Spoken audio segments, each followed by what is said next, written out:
Hi everyone.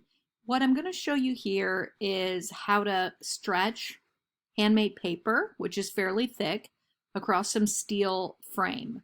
Now I bought this steel frame pre-made, actually at IKEA.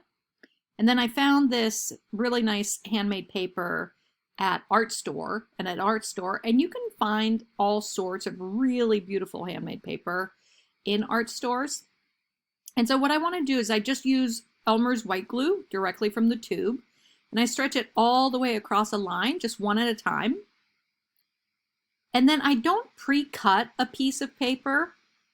I want to stretch a piece that's overhanging on all sides right across that glue and then cut it so that there's this, 1 or 2 inch margin all the way across.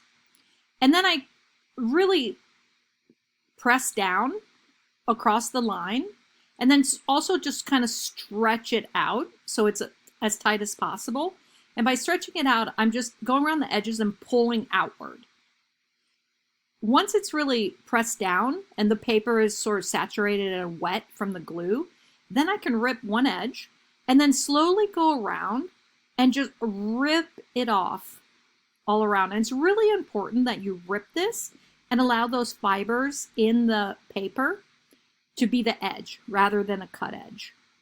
Now, I don't know if you can tell, but I am using my left hand to hold it while I rip with the right hand so that I don't pull the whole paper off. Okay, and then in some parts you just have to do it very slowly and carefully. This video is sped up, so I am going pretty slow. But you notice all those bits of fiber hanging off? That's what you want to have. And then what you can do after that is just really press those down. And notice here what I'm doing is I'm pulling outward all around those lines to stretch it even just a little bit tighter. And I do this just one at a time all the way around.